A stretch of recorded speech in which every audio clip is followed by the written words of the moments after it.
My mom went through a snake every single night. Every snake she used would foam at the mouth and die. Then one day she caught a white snake with a weird bump on its head, and it straight up transformed into a drop-dead gorgeous woman. The woman spoke. "Hey girl, you're my last trial. Let me go and I'll repay you well." But my mom heard that and got greedy real fast. She liked what she saw, so she told me to grab some rope and tie the woman up. I watched the rope cut into her wrists until they bled. I whispered, "Mom, loosen it. Her wrists are bleeding." My mom spun around and slapped me. "You little punk, who gave you the right to speak?" I covered my face and didn't say another word. That night, my brother stumbled home drunk, 3 village thugs trailing right behind him. My stomach dropped. I called out, "Bro, you're drunk." Didn't even finish. My mom yanked me aside. "Who cares what your brother does? Mind your own business. He's just having fun. What's it to you?" I curled up and begged. She only stopped when she ran out of breath. Those 4 tore the house apart until midnight before finally settling down. I dragged myself up and brought the woman the food warming on the stove.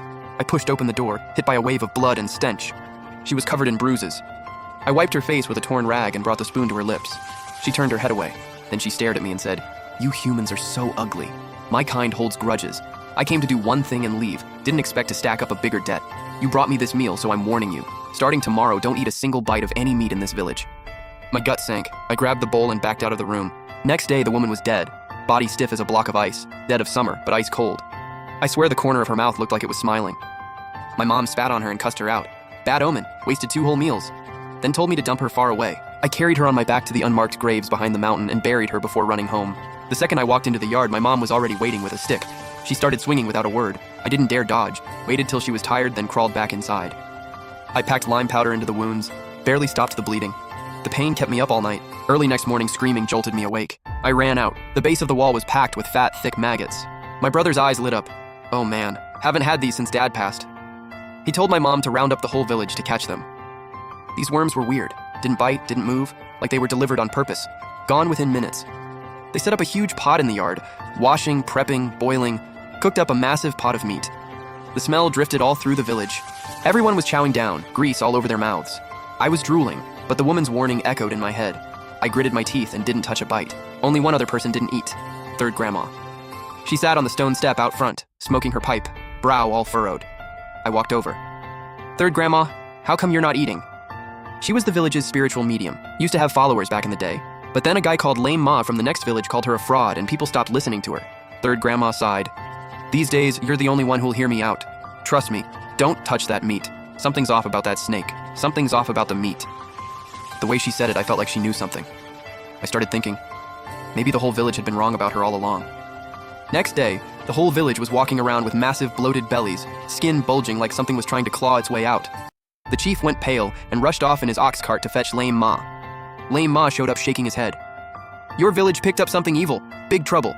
Back in the day I had ways to fix this, but I've already given up too many secrets. Lost one leg for it. Get involved again. I'll lose the other one." Man, what a mess. The chief was sharp. He caught on immediately, rounded everyone up to pool some cash, and shoved it into Lame Ma's hands. Lame Ma felt the money and grinned ear to ear. "All right, fine. Since you all are so sincere, I'll risk everything for you." Big talk. The whole village bought it. But nobody could have guessed. The next day, he was found dead by the drainage ditch. Nothing left but a skeleton, crawling with maggots. They could only ID him by the scraps of his clothes. The chief's knees buckled, face white as a sheet. "We're done.